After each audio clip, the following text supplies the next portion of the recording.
Week 4 of college football is complete after a wild and exciting Saturday.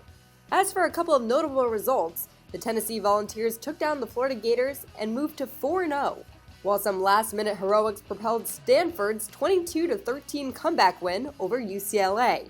Ole Miss put a beat down on Georgia, winning 45-14, but by far the most shocking moment came in the final seconds of the LSU-Auburn game.